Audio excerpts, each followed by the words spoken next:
bienvenue. Chers frères, sœurs dans les 4 coins du monde entier, que la paix de notre Seigneur Jésus-Christ soit sur chacun de nous. Bien-aimés, nous sommes à un rendez-vous très précieux donné par notre Seigneur Jésus-Christ pour nous ramener à la lumière de sa volonté divine pour la vie de tout un chacun de nous. En cette période, nous sommes en train de vivre. Dieu est plus que actif. Il est plus que en action. Il est plus que puissant et vivant. Il manifeste des grandes choses que par moments, nos yeux s'empêchent de voir et notre cœur s'éloigne réellement de lui. Qu'est-ce qui se passe en cette période? Bien aimé, la parole de Dieu n'est plus celle qui doit rester dans les feuilles, mais nous devons devenir nous-mêmes la parole de Dieu. Et pour devenir la parole de Dieu, il y a beaucoup de défis qui doivent se présenter au devant de chacun de nous. Et il y a plusieurs épreuves qui doivent apparaître. Il y a également des persécutions qui doivent naître d'une manière interne ou individuelle, parfois partielle ou générale.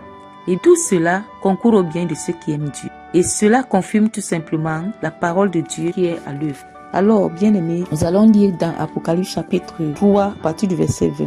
Déjà, nous sommes dans notre émission Ndig Massor. Ndig Massor qui veut dire en langue bassa au Cameroun, seule la prière. Bien aimé, le diable combat la prière beaucoup. Tu peux lire la parole de Dieu parce qu'il sait que tu peux la lire comme le vent passe. Mais la prière, si tu es en train de la faire en esprit, en vérité, il ne pourra pas résister. Alors, c'est au travers même de la prière que tu auras même le pouvoir, la force de pratiquer la parole de Dieu. Nous allons lire Apocalypse chapitre 3 à partir de son 20e verset. Voici, je me tiens à la porte et je frappe.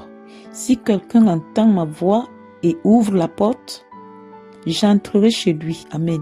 Il s'agit de la parole de notre Seigneur Jésus-Christ qui se tient à la porte et il frappe. Bien aimé, cette parole est tellement profonde. Si quelqu'un entend ma voix et ouvre la porte, il faut déjà entendre la voix du Seigneur pour après ouvrir la porte. Entendre la voix du Seigneur n'est pas quelque chose de si simple. Pour l'entendre, il faut être profondément spirituel. Il faut être consacré, disposé pour pouvoir écouter la voix du Seigneur qui est en train de résonner au travers de la frappe devant la porte de ta vie. Mais cette histoire peut se transformer même à la manière où tu es atteint d'une maladie incurable, une maladie curable, un problème qui t'a dépassé, une situation qui est en train de te faire changer, quoi que ce soit qui est arrivé dans ta vie comme une souffrance quelconque, une apparition, une surprise, dans une déception quelconque. Alors Jésus est en train de frapper encore à ta porte, peu importe quand ou comment tu l'avais déjà reçu. Mais tout le temps que tu es devant des situations, des défis de la vie, pendant que tu avances avec le Seigneur sur son chemin, il est en train de frapper à ta porte pour te donner un nouveau message, pour te donner une nouvelle information qui doit te conduire à grandir encore davantage avec lui. Alors il dit ici dans Apocalypse chapitre 3 verset 20 que voici je me tiens à la porte et je frappe. Si quelqu'un entend ma voix, nous allons prier pour que le Saint nous donne les capacités d'entendre la voix du Seigneur qui ouvre notre entendement et ouvre la porte. J'entrerai chez lui. Nous sommes dans la prière. Maître Saint-Esprit, au travers de cette parole, ouvre mon entendement pour mieux comprendre le son de la frappe de la main du Seigneur sur ma porte, quelle que soit la manière qui viendra, où il est déjà là. Que cela soit fait ainsi pour mon frère et pour ma soeur, pour que nous soyons véritablement ceux-là qui l'ont reçu. Amen. Je soupirai avec lui et lui avec moi.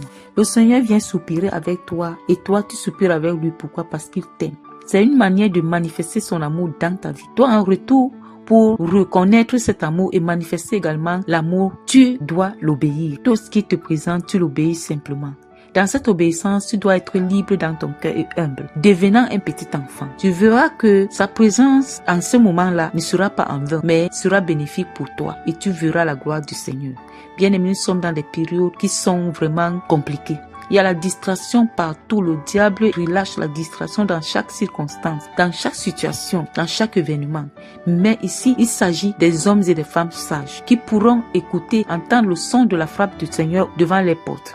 Alors bien-aimé, ne sois plus jamais distrait. Laisse passer tout ce qui ne te concerne pas partout et consacre-toi à Dieu. Abandonne-toi au Seigneur et tu verras que la visitation de Dieu ne passera pas en vain, mais tu seras la personne véritablement qui a reçu une grâce particulière au travers de la visitation du Seigneur dans ta vie par rapport à ces problèmes qui se présentent, qu'il t'accordera la victoire et son nom sera glorifié. Nous allons prier pour ce message, que le Saint-Esprit de Dieu continue à s'aimer dans notre vie et l'arroser pour la faire grandir, pour que nous devenions véritablement ce message, pour que toute la gloire continue à demeurer à notre Seigneur. Nous sommes dans la prière.